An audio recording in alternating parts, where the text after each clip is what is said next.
Oke, selanjutnya langsung saja pemaparan materi nanti dari Umi Madalena. Kepada Umi Madalena kami persilahkan.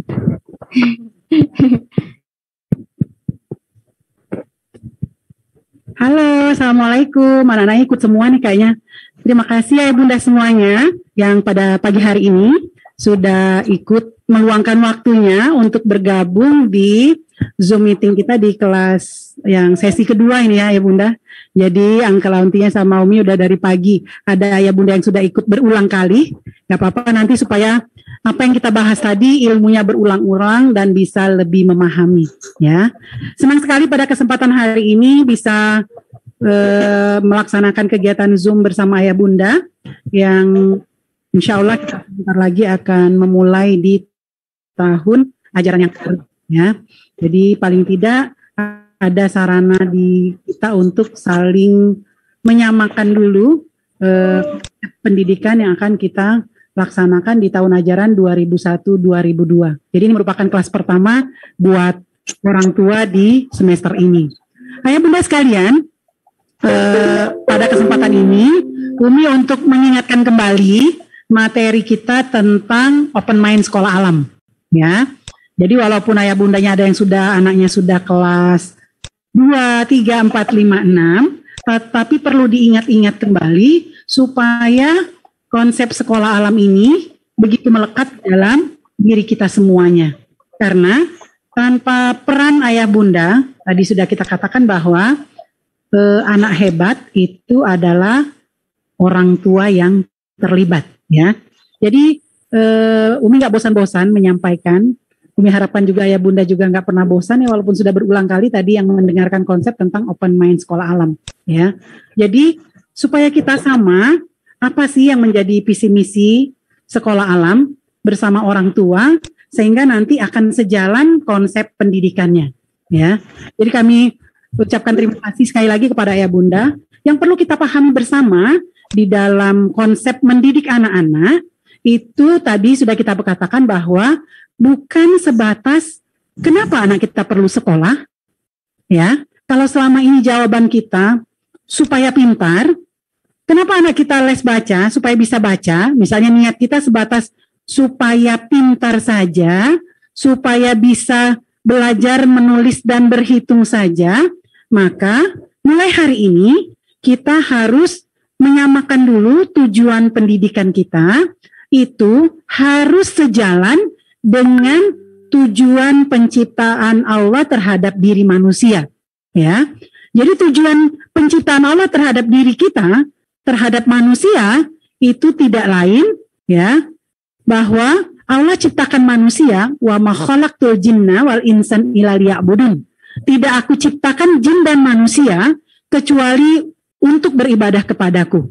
Maka sekolah yang hebat itu adalah sekolah yang bekerja sama dengan para orang tua untuk mewujudkan misi penciptaan Allah terhadap manusia. Hadirnya kita di muka bumi itu adalah untuk beribadah kepada Allah. Maka poin pendidikan sekolah hebat yang pertama, bagaimana mendidik anak-anak, menjadikan dia abdillah, jadi hamba Allah. Ya, bukan menjadikan dia hamba dunia, tapi menjadi hamba Allah. Idealnya, ilmu yang dikehendaki itu adalah bertambah ilmu, bertambah ketaatannya. Bertambah ilmu, bertambah kesolehannya. Bertambah ilmu, bertambah taqarrub ilallahnya. Bertambah ilmu, bertambah takutnya kepada Allah. Itulah hakikat pendidikan sejati yang dikehendaki oleh Islam. Untuk itu ayah bunda, kita samakan dulu tujuan pendidikan di dalam Islam, tarbiyah Islamiyah adalah mendidik manusia untuk taat kepada Al-Khaliq. Mendidik manusia supaya dia sadar bahwa manusia itu punya tugas. Tugas yang pertama hadirnya dia di muka bumi adalah untuk beribadah kepada Allah. Ya, makanya di setiap bacaan sholat kita, inna sholati wa nusuki wa mayahya wa mamati lillahi rabbil alamin. Bahwa sesungguhnya hidup dan matiku, ya, itu semuanya adalah untuk dalam rangka beribadah kepada Allah Subhanahu wa taala. Itu kita luruskan, bukan sebatas pinter. Kenapa main di sekolah alam? Seneng sih di sekolah alam, boleh main-main gitu. Itu cuma sekedar tujuan yang singkat, ya. Tapi tujuan akhir kita adalah bagaimana mendidik anak-anak kita supaya dia taqarrub ilallah, mendekatkan dirinya kepada Allah. Itu poin yang pertama harus kita samakan, ya. Yang kedua, tujuan pendidikan di dalam Islam bahwa menjadikan anak-anak kita sebagai khalifah di muka bumi, ya. Karena apa? Allah menciptakan manusia di surat Al-Baqarah ayat 30, aku akan menciptakan manusia, dia informasikan kepada malaikat waktu itu, bahwa Allah ingin menciptakan manusia itu sebagai khalifah. Nah, karena kita sebagai khalifah, maka lanjutan di surat 31-nya, setelah Allah menciptakan Nabi Adam, Adam itu langsung diajak oleh Allah ke taman, ke alam, diajarkan semua benda-benda yang di alam semesta. Ya, makanya konsep sekolah alam itu dia berbebeki dan berbBA. Apa itu? Belajar bersama Quran dan Sunnah dan belajar bersama alam. Belajar bersama, bukan di alam. Ya, itu yang perlu digarisbawahi karena ayah bunda walaupun anaknya yang sudah kelas 2, 4, 3, 4 itu banyak sekali kadang-kadang belum mendukung dengan konsep belajar bersama alam. Ya lebih cenderungnya belajar di alam, sudah sekedar di alam terbuka. Sebenarnya nggak seperti itu. Konsep belajar bersama alam itu ada di surat 3 ayat 190 dan 191. Di samping tadi surat Al-Baqarah ayat yang ke-31, ya. Jadi setelah penciptaan Nabi Adam, Adam itu langsung dibawa ke taman, langsung dibawa ke alam terbuka oleh Allah Subhanahu wa taala, dikenalkan kepada Adam semua benda-benda dan kegunaannya yang ada di alam semesta. Makanya sebagai khalifah, jadi bagaimana nanti memanfaatkannya. Terus BBA itu nanti breakdown-nya apa? Makanya di sekolah alam ada pembelajaran berkebunnya, gardeningnya. Kadang-kadang orang tua, aduh kotor sekali kamu nak pulang sekolah nak. Aduh pusing gitu kan.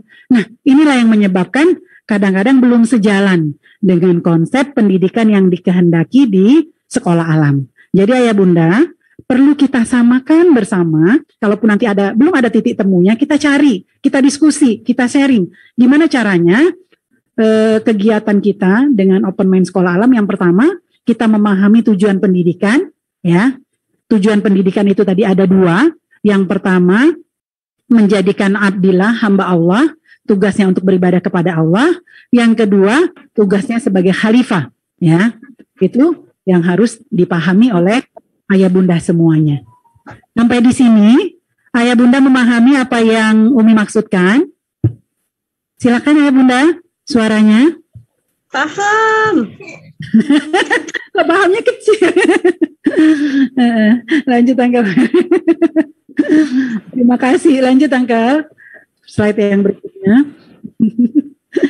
Jadi kurikulum yang terbaik karena kita ingin bahwa menjalankan misi penciptaan manusia, ya, misi penciptaan adalah untuk beribadah dan untuk sebagai khalifah, maka kurikulum terbaik kita adalah kurikulum yang tercantum di dalam Al-Quran. Ya, konsep pendidikan itu ada di dalam Al-Quran, surat 30 ayat 30 dan di surat Luqman ayat 13 sampai dengan 34. Kemudian sunnahnya di dalam hadis dikatakan bahwa kullu mauludin yuladul ala fitrah, setiap bayi yang dilahirkan dalam keadaan fitrah. Jadi sudah diinstal oleh Allah 8 fitrah di dalam diri manusia. Cuma untuk di sesi ini kita kalau tadi kelas TK sama SD kelas 1 0 sampai 6 cuma sampai 3, kita nambah 1, ya. Satunya lagi itu adalah fitrah gendernya atau fitrah seksualitas. Jadi 4, ya. Yang pertama, ayah bunda harus kita pahami bersama bahwa sebenarnya mendidik anak menjadi soleh itu lebih mudah teorinya ya dibandingkan mengajarkan anak kepada hal yang buruk. Kenapa? Karena fitrah keimanan itu sudah diinstal oleh Allah di dalam diri anak kita sebelum ruh itu ditiupkan, ya. Jadi sebelum ruh ditiupkan itu usia 3 sampai 4 bulan ya, kehamilan 4 bulan ya Tia. Jadi di surat 7 ayat 172 sebelum ruh itu ditiupkan di dalam rahim, semuanya dikumpulkan dengan bahasa peristiwa. Dan kisah itu diabadikan di surat ayat 107 itu dengan kalimat apa? Allah bertanya dengan kita, alastu birabbikum, benarkah aku ini Tuhanmu? Itu yang ditanyakan oleh Allah sebelum ruh itu masuk ke dalam rahim para ibu. Terus kita menjawab waktu itu, benar, engkau adalah Tuhan kami. Ya. Jadi semua kita waktu itu bertauhid rububiyah. Bahwa yang maha segala-galanya yang menciptakan langit dan bumi itu adalah Allah Subhanahu wa taala. Jadi sebelum kita lahir ke muka bumi masih berupa ruh, kita sudah bertauhid, yaitu adalah tauhid rububiyah. Ruang lingkup fitrah keimanan itu apa saja? Itu adalah fitrah fitrah keimanan, fitrah kesucian, fitrah malu dan harga diri, fitrah moral dan spiritual, fitrah berakhlak baik, ya. Jadi nilai-nilai kebaikan itu sudah terinstal di dalam diri Ananda semuanya, diri kita sebagai makhluk Allah. Tugas para orang tua itu menumbuhkan fitrah. Kenapa? Ibarat bibit tanaman, ayah bunda, bibit itu sudah baik, ya. Dari sekian sel sperma yang disemprotkan, cuma satu yang paling unggul yang mampu menembus sel telur dan jadilah dia di alam rahim. Berarti itu adalah bibit yang terbaik yang Allah titipkan, ya. Dan punya 8 fitrah yang Allah install. Yang pertama itu adalah fitrah keimanan. Tetapi kenapa di dalam kehidupan nyata ternyata kita para orang tua mengalami kesulitan untuk membangunkan anak di waktu pagi, untuk menyuruh anak sholat, kita merasa kesulitan, apalagi di usia 10 tahun ke atas. Sebentar lagi, di usia 12 itu akan lebih berat lagi. Ya. Kira-kira kenapa ya Bunda? Setelah kita belajar konsep pendidikan kita, ya, tadi konsep pendidikan fitrah itu di surat 30 ayat 30. Jadi Umi belajar, kita semua belajar, kenapa ya fitrah ini kok tidak tumbuh? Kok fitrah ini malah mati? Fitrah ini malah terbenam. Fitrah ini malah pudar, bukan malah bersinar. Setelah kita teliti, ya, oh ternyata fitrah keimanan itu kita para orang tua, Umi merasa secara pribadi, oh kami yang memudarkan cahaya keimanan itu di dalam diri anak. Salah satu buktinya, setiap bayi yang dilahirkan itu adalah dalam keadaan fitrah keimanan.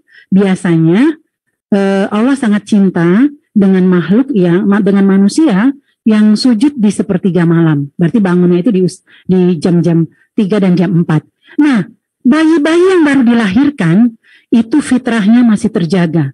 Sehingga di usia-usia itu bayi itu biasanya sudah bangun dengan tangisannya, sudah bangun dengan rengekannya, gitu ya. Itu adalah fitrah keimanan bahwa ini adalah waktu terbaik untuk sujud kepada Rabb-mu.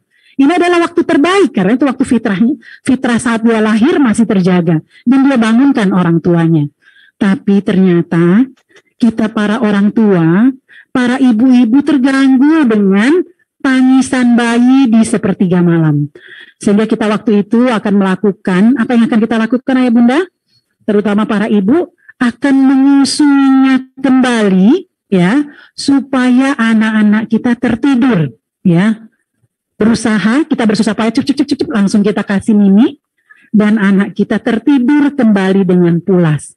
Tanpa kita sadari, oh ternyata ini memudarkan fitrah keimanan.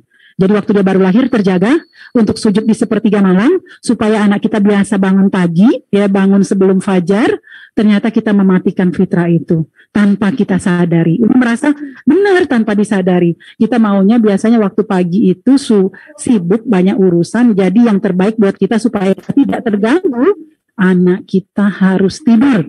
Ya, ternyata pas dia besar, kita sudah memudarkan fitrah itu. Akibatnya apa? Susah dibangunkan untuk subuh. Ya Allah nak bangun, nak. Ya Allah nak bangun. Kita mengalami kesulitan. Ya, benar nggak kira-kira ya, ayah bunda atau terutama para ibu-ibu semuanya, para emak-emak, kira-kira benar nggak? Benar. Nah itu yang baru kita sadari bersama. Oh ternyata fitrah keimanan itu sudah Allah install dan kami sebagai ibu ternyata mematikannya.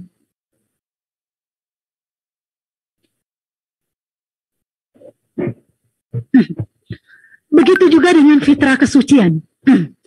Biasanya anak-anak kita di usia-usia itu dia akan menangis saat lagi pipis, saat buang air besar itu akan menangis ya, memberitahu bahwa dia nggak tahan untuk dia sedang kotor gitu ya.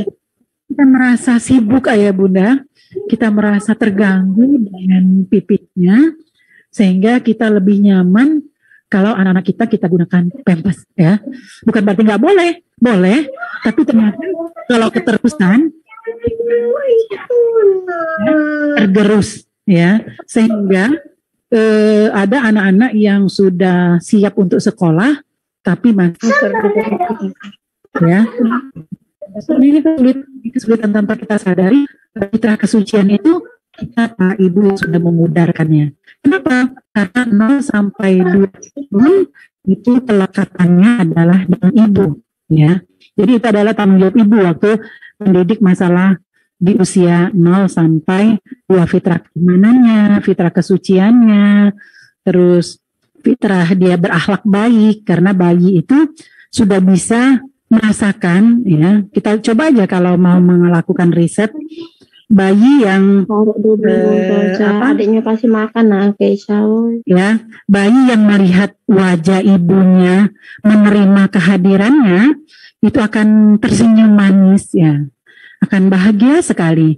Dan kalau ibunya waktu itu banyak sedihnya, banyak muramnya, banyak marahnya, kadang-kadang anaknya ikut tuh tangannya itu memukul-mukulkan, dia juga ikut sedih ya. Itu berarti anak-anak waktu itu fitrah berakhlak baiknya ada ya, sudah ada di dalam dirinya, sudah diinstal. Cuma kita kadang-kadang orang tua yang bukan memudarkannya ya. Itu mesti kita sadari bersama ya. Jadi di usia-usia bayi ini, usia 0 sampai 6 tahun ya, kalau di dalam pendidikan Islam penanamannya melalui imaji positif ya, kisah-kisah yang indah tentang keteladanan, keberanian, tanggung jawab Rasulullah, para sahabat ya, kisah-kisah yang seperti itu. Kemudian kisah-kisah Ar-Rahman Ar-Rahimnya Al-Khaliq ya, yang maha pengasih penyayang, bagaimana begitu besar cintanya Allah kepada umatnya ya, kepada hambanya, itu harus ditanamkan. Nah, kalau seandainya sudah lewat, anak saya jadinya malas sholat misalnya. Apa akibatnya? Dulunya mungkin fitrah keimanannya yang tergerus oleh kita, atau pada saat yang masih kecil dulu lebih cenderung kita menceritakan hal-hal yang serem ya. Misalnya anak kita nggak mau sholat dulu, kita ceritakan tentang azabnya itu. Uang lain tuh Kak, gimana? Uang lain enggak. Jadi kalau seandainya masa itu kita lewat, maka kita akan tarik mundur ya. Yang dulu anak kita sekarang sudah kelas 2, 3, 4, 5, 6. Oh, kami dulu masih kecil, jarang untuk menanamkan imaji positif kepada anak-anak kita. Jarang kita berkisah-kisah, ya. Jarang kita bagaimana keteladanan Asma binti Abu Bakar. Dia selalu berkisah, kisah-kisah teladan sebelum anaknya tidur, misalnya. Nah, pada usia itu ternyata kita lewat, maka itu kita tarik mundur. Walaupun usianya sekarang sudah lewat, tetap kita mulai kita perbaiki kesalahan, kekeliruan atau dosa pengasuhan yang pernah kita lakukan, ya. Itu mungkin yang harus kita lakukan, nilai apa-apa yang kurang ditanamkan dulu di usia dia 7 tahun, 6 tahun ke bawah, ya. Yang kedua, fitrah apalagi yang sudah Allah install di dalam diri kita, itu adalah fitrah belajar dan bernalar. Jadi pada hakikatnya tidak ada anak yang tidak suka belajar, tidak ada anak yang malas belajar.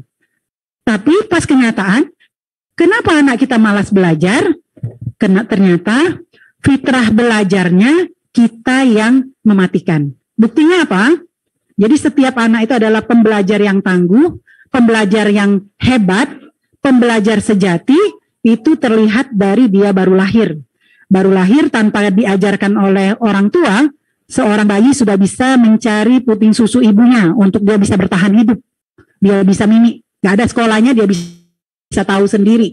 Ini cara bertahan hidup untuk dapat makanan. Itu kan kalau seandainya fitrah belajar itu sudah terinstal dengan baik di dalam diri anak kita. Kemudian apalagi? Dia mulai belajar merangkak, ya. Kemudian dia akan belajar berjalan, ya. Pas dia belajar berjalan, kadang-kadang dia terjatuh, kadang-kadang mungkin tergelincir, terguling, macam-macam, ya. Tetapi anak kita ternyata pembelajar yang tangguh, tidak pernah putus asa, tidak pernah menyerah. Nggak pernah di dalam dirinya, males deh buat belajar berjalan, biarin aja nanti kakak jadi manusia yang belajar berjalan merangkak. Nggak ada. Itu membuktikan bahwa fitrah belajar itu sudah diinstal di dalam diri setiap manusia sehingga dia jadi pembelajar yang tangguh. Apalagi fitrah belajar itu ruang lingkupnya adalah berkreasi dan berinovasi sekaligus eksplorasi. Makanya dikatakan tadi belajar bersama alam, ber-BBA, belajar bersama alam. Tapi ternyata fitrah dia untuk bereksplorasi dan berkreasi tanpa kita sadari, kita nggak mau rumah kita berantakan karena ibu-ibu kelelahan. Jadi saat anaknya mau berkreasi di rumah, kadang-kadang tanpa kita sadari, kita sudah dari tadi, ya, bunda tuh udah capek nak, gitu ya. Kamu berantakin lagi, itu akan seperti itu. Ternyata tanpa kita sadari ini fitrah berkreasinya yang jadi memudar, ya. Itu tanpa kita sadari. Jadi kalau punya anak kecil ternyata ya bunda, nggak apa-apa rumahnya berantakan, ya. Nanti setelah itu baru kita rapikan kembali, ya. Kadang-kadang hal ini dengan jadwal kita yang padat, dengan aktivitas kita semuanya yang banyak, kita kelelahan sehingga tanpa kita sadari, oh ini adalah fitrah belajar. Kita nggak tahu kalau ini mengeksplorasi itu adalah fitrah belajarnya. Di alam itu adalah fitrah belajarnya. Sehingga banyak sekali larangan-larangan yang kita lakukan. Apalagi yang kadang-kadang anak kita melihat orang lain mandi hujan, misalnya anaknya bermain di kebun, ya, misalnya bermain buat patung-patung dari pasir, dari tanah gitu. Itu yang kita nggak suka lihat anak kita kotor, ya, nggak suka anak kita main-main hal-hal seperti itu. Jadi kita luruskan bersama bahwa kegiatan di sekolah alam bukan asal berkebun, tetapi banyak nilai-nilai yang akan kita tanamkan. Dari berkebun itu, kita mengajarkan anak untuk bertanggung jawab dengan tanamannya, ya. Karena apa? Akhlak untuk bertanggung jawab itu tidak bisa dimunculkan secara mendadak, tapi harus ditanamkan secara perlahan, terus-menerus, ya. Kemudian akan jadi kebiasaan dan jadi budaya, ya. Jadi kalau tidak dibiasakan, maka itu tidak akan muncul. Jadi adab dan akhlak itu harus ditanamkan, ya. Ayah bunda semuanya. Jadi apabila ada hal-hal yang selama ini kegiatan-kegiatan seperti itu banyak pelarangannya, maka sedikit banyak akan menggerus fitrah belajar dan bernalar anak-anak kita semua. Yang ketiga, itu adalah fitrah bakat. Itu di Al-Quran surah 17 ayat 18. Jadi makanya fitrah bakat ini dimunculkan dengan apa? Dengan banyak beraktivitas, banyak bertemu orang, dan berulang-ulang melakukannya. Nah, untuk anak-anak kita, selain ber-BBA, kalau kelas 3, 2, 1-nya ber-BBA, 4, 5, dan 6 itu mulai magang level 1. Ya. Apa tujuan magang level 1? Tujuan magang level 1 itu adalah untuk menguji adab. Dari mana konsep magang ini? Apakah kita buat sendiri? Kita lihat Rasulullah dulu ber-BBA-nya di usia 9 tahun ke bawah, belajar bersama alamnya dengan menggembala, bermain di padang pasir gitu kan, naik turun gunung, itu yang dilakukannya di usia 9 tahun. Setelah 10 tahun ya, Rasulullah magang bersama pamannya. Jadi bukan berarti nggak ada runutan. Jadi acuannya itu adalah Rasulullah waktu itu magang bersama pamannya di usia 10 tahun. Ya, kemudian usia sampai dengan 15 tahun Rasulullah sudah mengawali karir bisnisnya sendiri, makanya di usia 16 tahun Rasulullah jadi pengusaha yang levelnya bukan lagi lokal, ya. Itu yang harus kita lakukan, sehingga kalau konsep pendidikan kita sekarang itu lebih ke arah masa pembocahannya yang lebih panjang. Ya, kalau di dalam Islam usia 16 tahun itu sudah mukallaf. Mukallaf itu artinya anak-anak itu sudah dewasa sama seperti orang tuanya secara syariat. Jadi sudah tahu dia punya kewajiban untuk melaksanakan kewajiban-kewajiban syariat dan juga sudah punya kewajiban-kewajiban untuk melaksanakan memenuhi kebutuhan secara finansialnya.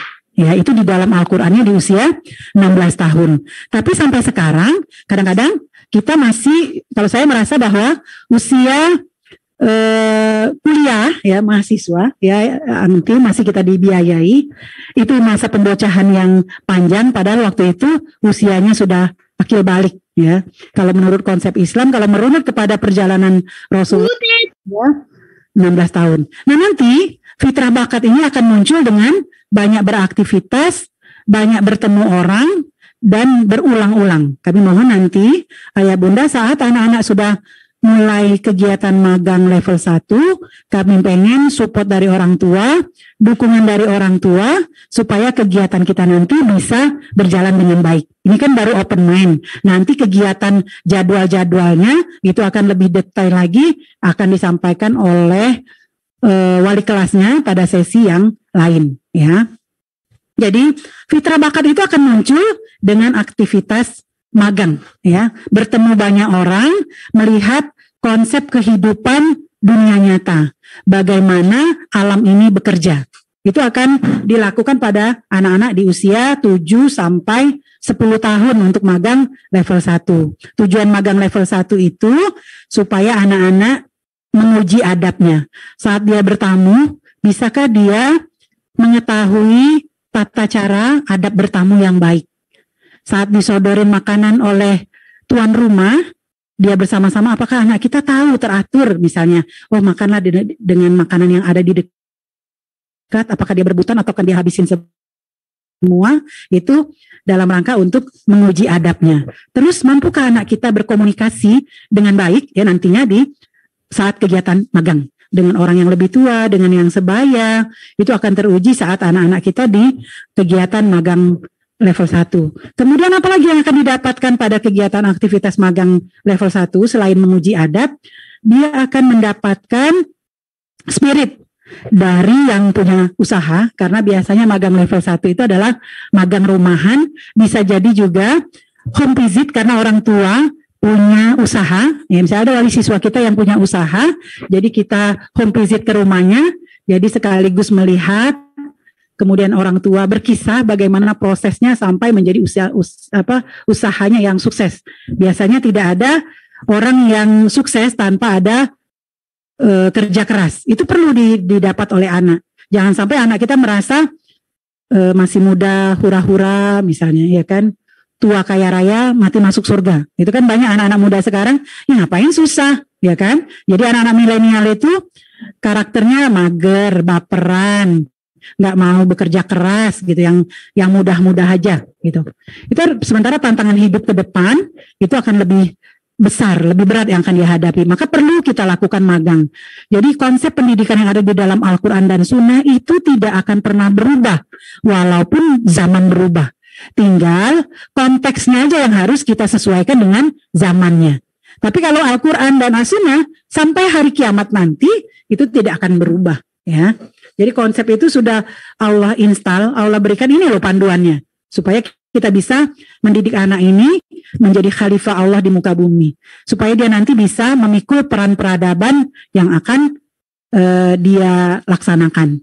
Jadi ayah bunda seharusnya di awal dulu ayah bunda sudah bisa mengobservasi. Kalau kita kan dulu untuk melihat, mendeteksi awal karakter anak itu dengan mesin kecerdasan Stephen sidik jari, kemudian ayah bundanya mengobservasi, kemudian untuk magang ini kita mulai melihat aktivitas dengan pemetaannya dengan talent mapping. Jadi dilihat kegiatan apa yang membuat anak-anak kita bahagia, kegiatan apa yang membuat anak-anak kita melaksanakannya nggak pernah lelah, ya, terus hasilnya baik, ya, itu yang kita dicatat untuk di portofolio anak, sehingga nanti bisa menempatkan pada saat dia di SMP bakatnya. Jadi nanti di SMP itu dia sudah bisa magang level 2, ada juga magang terkait minat bakat, ya. Nah, ini kadang-kadang yang belum bisa kita ketemu, ya, konsep yang sama-sama. Kadang-kadang orang tua banyak merasa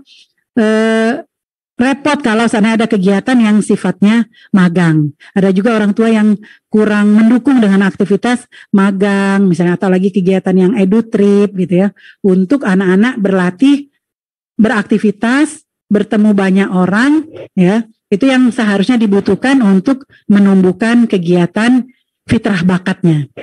Kemudian yang keempat itu adalah fitrah seksualitas, dalam artian memperkenalkan siswa-siswa di usia anak-anak kita di usia 10 tahun ke bawah ini, ya, supaya dia memahami gendernya masing-masing, laki perempuan.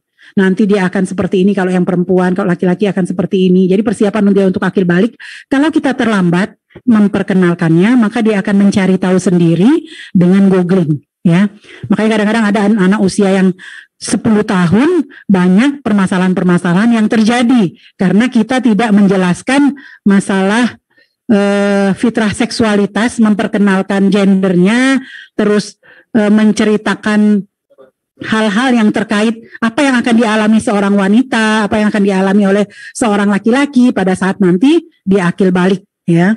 Nah, mungkin 4 itu dulu yang harus kita pahami bersama, ayah bunda semuanya.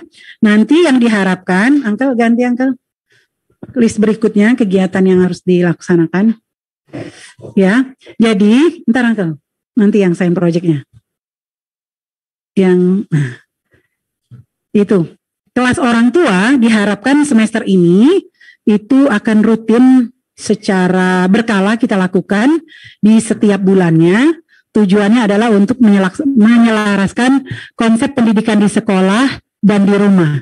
Jadi kita nanti akan belajar membuat portofolio kegiatan anak di rumah dan di sekolah, ya. Kalau kemarin beberapa kali pertemuan yang lalu, kelas orang tua kita sering sepi dari orang tua yang mengikuti. Jadi diharapkan nanti kelas orang tua pas saat per level kelasnya, orang tua bisa ikut serta, ya, ikut berperan aktif untuk bersama-sama menyusun kegiatan anak-anak kita, terlibat langsung di kegiatan-kegiatan yang kita rencanakan, sehingga sejalan kegiatan yang akan dilakukan di sekolah dengan di rumah. Kadang-kadang kita belum lulus, ya, untuk kegiatan ekobrik aja kita belum lulus, saya bunda, yang saya kurung sampah plastiknya di dalam botol. Itu kan kita pengen ada di rumah, ada juga di sekolah, sehingga anak-anak sudah memilah sampahnya, itu sudah tahu ini sampah untuk yang tidak bisa dihancurkan, di dalam artian nggak bisa sampah anorganik, misalnya ini sampah organik, dia sudah paham. Jadi ada kegiatan itu di rumah dan di sekolah. Kemarin kegiatan pemilahan sampah kita itu di ekobrik banyak yang belum selesai. Jadi untuk nanti kegiatan ke depan kan dia lebih banyaknya ke langsung, ya, praktek langsung. Ya, harusnya di rumah punya 2 anak-anak mengumpulkan. Jadi kegiatan untuk pengolahan sampahnya itu dengan hasil karyanya. Ternyata belum terrealisasi, apakah itu belum disampaikan dengan baik oleh guru kelas, Allahu alam, atau memang kita belum terlibat aktif. Tapi nanti kami ke depannya kita berharap kelas orang tua per levelnya itu rutin setiap bulan sesuai dengan level kelasnya masing-masing. Ya, itu yang akan kita harapkan. Itu dulu ya Bunda, karena ya Bunda sudah tergabung di sekolah alam cukup panjang, kami pengen lebih banyak mendengarkan dari ayah Bunda semuanya. Itu saja, silakan nanti dilanjutkan. Baik, terima kasih kepada Umi atas pemaparan materinya, Masya Allah, sungguh cukup baik ya ayah Bunda. Allah menciptakan segala sesuatu itu selalu ada manfaatnya. Dan untuk pendidikan anak pun seluruhnya itu Allah turunkan kitab suci Al-Quran yang sangat bermanfaat untuk kehidupan kita. Yang kegiatan. Baik, ayah Bunda, untuk selanjutnya kita buka sesi pertanyaan dari ayah Bunda. Kalaupun nanti ada masukan atau ada yang ingin ditanyakan, boleh kita sharing bersama. Boleh, silakan untuk ayah Bunda. Boleh lewat chat ya, atau boleh silakan ayah Bunda. Buka yang tujuan berkebun, Angkel. Pentingnya berkebun masuk ke dalam kurikulum. Buka. Pentingnya berkebun masuk ke dalam kurikulum itu.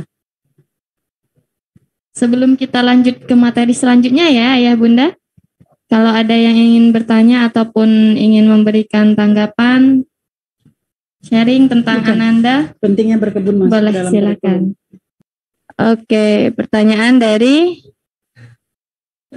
mana nih? Dari Umi Yeni. Untuk mencegah anak-anak agar tidak kecanduan gadget, gimana ya Umi? Nah nih, silakan pertanyaan yang sangat baik. Kita langsung saja ke Umi. Silakan Umi.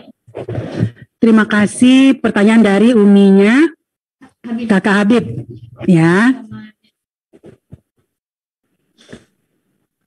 Terus masalah kecanduan gadget ini bukan masalah Uminya Kakak Habib aja, tapi masalah seluruh emak-emak yang ada.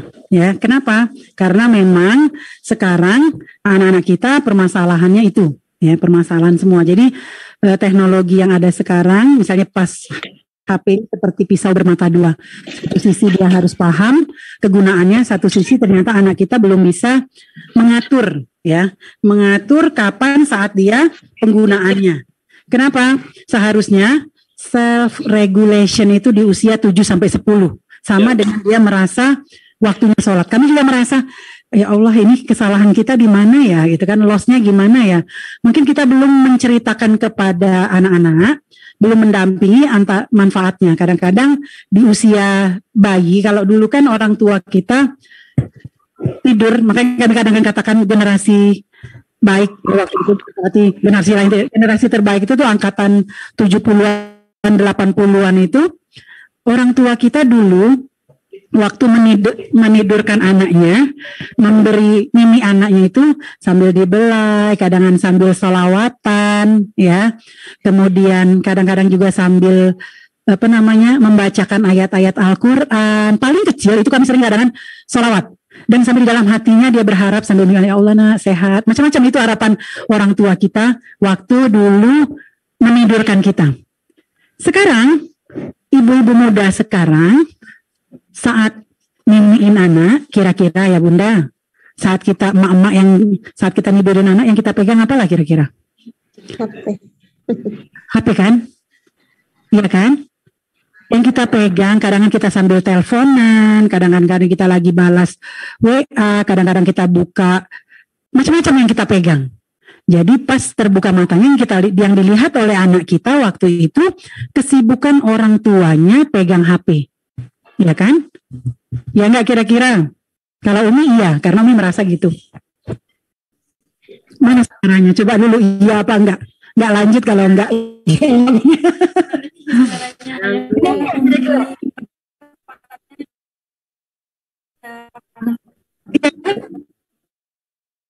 Nah, yang kita pegang, mak ini yang kita pegang bukan salawatan, bukan senandung-senandung yang membangkitkan fitrah keimanannya, supaya nanti dia bisa membedakan antara yang hak dan yang batil, yang benar dan yang salah.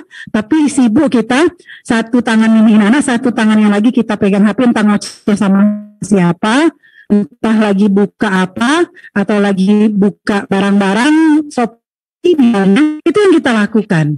Sehingga anak kita masih bayi, yang dikejarnya apa coba? Bayi aja yang dikejarnya HP. Jadi ternyata tanpa kita sadari, oh pengaruh ya ternyata. Jadi ayah bunda, saat kita coba aja untuk eksperimen. Kalau punya bayi lagi, pas saat kita bonding sama anak, coba dijauhkan semua hal-hal yang seperti itu. HP-nya dijauhin dulu. Kita coba gaya mama kita zaman dulu. Sambil anak, sambil sholawatan. Misalnya, kan belum kan? Terus saat usia dia belum pegang gadget, habis sudah beliin duluan, ya. Umi nggak pernah nyerahin itu. Ini, kalau beliin itu mainan nggak pernah satu. Apalagi dulu Abi kerjanya kan maksudnya jauh ya dengan anak di Palembang, Umi di Linggau. Setiap Sabtu sore pulang, satu kardus bawa mainan untuk anak. Termasuk dibeliin tab yang ini, yang itu segala macam. Dan itu berdampak sampai sekarang. Terus pas kita sulit, kok anak saya kita nggak bisa ngatur jadwal ya? Iya, itu salah siapa dulu gue kira-kira gitu kan? Saat itu usianya belum matang, ternyata sudah kita berikan. Jadi dia lebih pinter. Kasih aja ya bunda, HP atau apa kita biarkan tanpa kita ajarin, anak kita itu menjelajahnya luar biasa. Gak usah diajarin. Jadi ada penelitian orang, dia taruh PC puter ya di kampung. Ditaruhnya aja di situ, nggak pernah diajarin penduduk kampung, anak-anak di sana dia taruh aja. Terus anak-anak itu kata orang saya berselancar. 8 jam aja dia coba. Anak-anak yang sudah dengan sendirinya main itu ditanya apa aja yang dia lihat, udah tahu. Nah, tanpa kita sadari gitu, kita merasa sayang mungkin, tapi sayangnya kebablasan. Ya, bukan itu seharusnya. Kalau dia merasa oh ini ya kesulitannya. Jadi kami harus tarik mundur, padahal usia dia seharusnya sudah akil balik, sudah punya mengatur diri sendiri itu seharusnya sudah punya di dalam dirinya. Karena fitrah 7-9 tahun. Maksudnya kapan saya sholat, kapan belajar, kapan saya bermain. Jadi kalau istilah di fitrah base itu self-regulation itu sudah muncul di usia 7-10. Ternyata kita lost fitrah itu salah, memberikan dia waktu belajar bersama alam, main petak umpet, main kita kurung karena Abi di Palembang, Umi kerja, tinggal di rumah sama Mbah, dikurung di rumah, jadi fitrah belajar dan bernalarnya tidak berkembang, makanya diganti dengan tontonan TV dan HP, akibatnya seperti itu. Tapi kalau seandainya waktu fitrah belajar dan bernalarnya di usia itu tersalurkan dengan baik, maka dia akan merasa lebih indah dan lebih menarik itu belajar di alam semesta, belajar bersama temannya, belajar dengan permainan-permainan yang tradisional itu dia merasa indah, ya dia merasa bahagia. Mungkin kalau dulu buat dari daun ubi bisa buat mahkota ya, dari bunga-bunga rumput itu bisa buat mahkota jadi berasa princess, berasa jadi raja, misalnya buat rumah-rumah dari pasir. Nah hal itu kan kita lewat untuk orang-orang yang tinggal di kota. Mamanya kerja, misalnya Umi Abinya kerja, jadi supaya aman kita kurung di dalam rumah dengan fasilitas itu. Itu kesalahan yang Umi merasa dosa pengasuhan yang kami lakukan kepada anak-anak. Sehingga untuk melarang dia sekarang supaya tidak kebablasan itu butuh waktu. Jadi kami tarik mundur, tarik mundur. Walaupun usia dia sekarang sudah belasan, tapi kita tarik mundur polanya di 7 dan 10. Untuk lebih detail nanti kita ada pertemuan berikutnya ya. Ini kan baru open mind, jadi rancangan garis besarnya. Tapi nanti pas per level kita belajar sama-sama benar 7-10 ini yang harus kita lakukan. Ternyata terlewat, tarik lagi. Itu yang harus kita lakukan karena dampaknya sekarang. Kami merasakan sekarang. Sama dengan saat usia 3 tahun sampai itu kan harus ada ayah, misalnya nilai-nilai ayah untuk anak itu berani, tangguh ya. Itu dari ayah, ternyata nih usia saat itu kosong ya. Akibatnya kami berdampak dengan anak, dia nggak berani dia bertemu dengan orang, jadi dia lebih cenderung mengurung diri ya. Sampai usia sekarang, padahal sebentar lagi kita mau mempersiapkannya untuk menjadi mahasiswa. Itu dosa pengasuhan yang kami lakukan karena Abi dulu tahun di Palembang, ya, bolak-balik. Seharusnya nilai ayah ada, nilai uminya ada, tapi uminya ternyata sibuk bekerja dan apa istilah orang tuh, disubkontrakkan dengan yang bantu di rumah, ya. Itu kesalahan kita. Jadi kita tarik aja, misalnya masalah gadget sekarang bukan masalah bunda seorang diri, tapi masalah kita semua.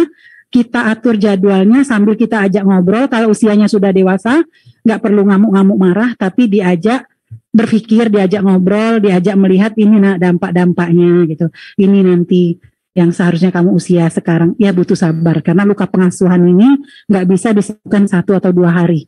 Tapi prosesnya panjang. Asalkan kita semuanya menghargai proses, insya Allah apa yang akan kita harapkan dengan anak kita, insya Allah mudahkan. Jadi kalau di dalam proses pendidikan anak ini, ayah bunda semuanya, ikhtiar yang maksimal, terus doanya harus dilangitkan terus. Sama kami sering berpesan kepada para guru, kamu doakan peserta didik itu paling sedikit 3 kali. Nah, guru aja harus 3 kali doain, apalagi orang tua. Kapan kalau kami tanamkan dengan guru? Pada saat sebelum kamu berangkat ke sekolah, mulai kamu mau berangkat ke sekolah itu kamu sudah bismillahirrahmanirrahim itu kamu bayangkan anakmu satu persatu, ini permasalahannya ini, yang ini permasalahannya ini, ya, itu kamu doakan. Sampai nanti mau masuk ke dalam kelas, melangkah itu sudah kamu doakan. Setelah selesai kamu doakan terus paling tidak 3 kali supaya anak kamu itu nurut. Sebenarnya kalau menurut pakar pendidikan itu adalah para orang tua yang ahli di bidang pendidikan, yang paham tentang anaknya itu adalah orang tua, bukan orang lain. Cuma kita aja duduk sebentar, kita renungi dosa pengasuhan apa yang kita lakukan, kita harus ngambil jalan yang mana, karena nggak ada orang lain. Psikolog itu cuma membantu. Terus kita diskusi juga dengan para ulama itu sekedar kita dapat ilmu, tapi orang tua lah adalah psikolog terbaik buat anak-anaknya, ya. Permasalahan yang bisa diselesaikan oleh orang tua dengan apa yang terkait dengan permasalahan anaknya, ya. Jadi orang tua adalah pendidik terbaik buat anak-anak. Jadi permasalahannya tadi terkait gadget itu kita yang mengatur, karena kita yang menyebabkan kita beli, kita yang isi pulsanya, kita yang pasang wifi di rumah. Jadi diajak ngobrol, diajak dialog apa sebenarnya, terus kita asah fitrah bakatnya, kita lihat kesukaan anak kita itu apa, supaya dia lupa dengan HP-nya.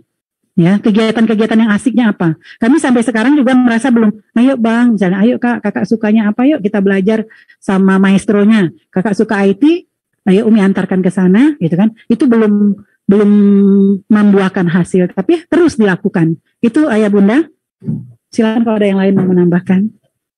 Oke, itu tadi ayah bunda penjelasan dari Umi. Kita lanjutkan ya dari pertanyaannya. Ada. Oh, Bunda Zaza.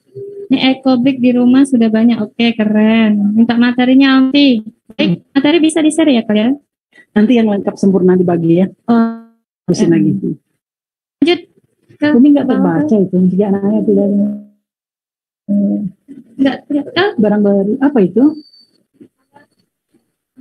Ini nggak terbaca. Coba angkat naik. Tolong ke bawah kan lagi kan. Oke, lanjut dari Mama Faruk. Mama Faruk ya. Assalamualaikum warahmatullahi wabarakatuh. Waalaikumsalam warahmatullahi wabarakatuh. Mohon edukasinya Umi untuk hafalan anak-anak, tajwidnya belum maksimal. Mohon edukasinya Umi. Terus yang itu. Lanjut, kita langsung bacakan ya. Oh, yang gitu. Selanjutnya dari Bunda Desi Arisandi. Oh, Bunda Dinda. Tolong ke bawah lagi. Materi berkebun yang tadi. Assalamualaikum. Waalaikumsalam warahmatullahi. Saya Wali dari Dinda, ya mau bertanya tentang berkebun. Kalau menurut saya di masa pandemi ini untuk materi berkebun belum berkembang secara penuh. Terus juga pada masa apakah tidak mengandung proses pandemi? Prokes. Oh, prokes. Ini kan belum sekarang. Iya. Lanjut ya. Nanti dua dulu nanti. Dua dulu. Silakan Umi, jawab yang pertama tadi. Yang pertama tentang yang hafalan. Iya. Umi berharap, ini sangat sekali berharap karena di sekolah alam itu adalah sekolah komunitas, jadi anak hebat orang tua terlibat. Untuk pertemuan bulanan, kelas bulanan, kami akan belajar baca. Ya, kegiatan pembelajaran ilmu tajwidnya itu terbantu. Nggak cukup kalau cuma di sekolah. Jadi ya Bunda, khususnya ibu-ibu ya yang lebih dominan yang sering kelihatan kelas orang tua, jangan pernah malu untuk belajar baca Al-Quran kalau memang ada yang belum bisa. Kalau yang sudah bisa, nanti kita akan sama-sama saling bantu untuk bunda-bunda yang belum bisa baca Quran. Jadi supaya lebih efektif pembelajaran Al-Qurannya, orang tua harus ikut belajar Al-Quran sehingga bisa nanti memurojaah bacaan Ananda di rumah. Sekolah juga akan kurikulum baca Al-Qurannya akan lebih diintensifkan ya, lebih diperhatikan, tolong metodenya, kemudian waktu dalam hal Al-Qurannya banyak ya. Dengan orang tua juga bisa baca Al-Quran pasti akan terbantu ya. Kelas orang tua nanti bukan saja untuk pembelajaran Fitrah Based Education konsep pendidikan itu, tapi juga belajar itu ya, Bu Faruk. Kemudian Bunda dari Indah, materi berkebun belum maksimal karena memang mungkin pemahaman kita tentang berkebun. Tolong materi berkebun. Nah, berkebun merupakan perintah Allah di Quran. 44 ayat yang tercantum di dalam Al-Quran tentang pentingnya bercocok tanam ya. Kemudian berkebun itu adalah untuk mengajarkan Ananda semua tentang kedaulatan pangan atau kemandirian, karena negara kita itu adalah negara agraris. Jadi kalau institut developmentnya, pembelajaran kita itu adalah belajar mengenalkan dia dengan potensi yang ada di kita, dengan misalnya dengan berkebun ya, supaya dia tahu oh ternyata Indonesia ini tanahnya subur. Kalau istilah orang dulu, tongkat kayu dan batu bisa jadi tanaman ya, bisa hidup. Itu saking terbiasanya Allah limpahkan keberkahan untuk bumi kita ya, untuk negara Indonesia. Nah kalau seandainya siswa-siswa kita tidak diperkenalkan dengan potensi daerahnya seperti ini, tanahnya yang subur, maka nanti akan dirampas oleh orang lain. Jadi kita lebih cenderungnya dulu misalnya kita terkenal dengan swasembadanya, tapi sekarang justru kita import semua. Padahal kita yang orang lain yang jadi petani-petani berdasi yang menguasai, ya kan? Itu itu jangka panjang ya, maksudnya sepintas kilas. Tapi untuk anak-anak yang usia 7 sampai 10 sebenarnya berkebun itu adalah melatih kesabaran, bertanggung jawab dan kerja keras. Jadi kalau dia mencintai makhluk yang di bumi, maka Allah akan mencintai dirinya. Ya, jadi jadi kita melatih anak untuk berkebun itu di arah pembiasaan bertanggung jawab dia dengan menjaga makhluk Allah yang lain. Misalnya dia melihat prosesnya secara fitrah, nalarnya dapat, kemudian akhlaknya dan adabnya juga dapat. Misalnya, oh ini loh proses tanaman itu dari mulai ini sudah dia catat berapa hari itu yang belum maksimal. Jadi juga nanti kami akan merapikan juga supaya gurunya juga fasilitator mendampingi bahwa proses berkebun ini ternyata bukan sebatas bercocok tanam biasa, tapi ternyata ada nilai-nilai akhlak, nilai-nilai logika berpikir yang diasah untuk tumbuh kembangnya anak-anak kita bersama. Misalnya melatih kesabaran, bertanggung jawab dan kerja keras itu bentuknya seperti apa? Oh dengan rutin baru datang dia sudah, oh ternyata makanan ini juga butuh minum ya seperti kita, kasihan sih dia kehausan. Nah kalau sudah hatinya lembut, dengan makhluk yang seperti itu aja dia lembut, maka dia akan lebih besar lagi kasih sayangnya kepada ayah bunda, keluarga, dan teman-teman. Ya, terkait magang juga belum dilakukan dalam waktu dekat. Insya Allah magang yang akan dilakukan waktunya nanti, kalau nggak salah semester 1, tapi sudah bukan awal ini kan, ada jadwalnya. Dan terkait prokesnya nanti, jadi kita pengen gini ya. Mungkin ini kalau Umi merasakan takdir itu bukan berarti kita menantang takdir, bukan. Kita ada orang yang tanpa di dalam rumah kan tidak bisa dimajukan, tidak dimundur. Kita pengen anak beraktivitas tapi dengan standar prokes, atau anak kita berdiam diri. Itu memang pilihan dari kedua orang tua masing-masing. Tapi yang Umi pikirkan bahwa fitrahnya anak ini adalah beraktivitas. Jadi kalau dia terkurung, itu nanti ada fitrahnya yang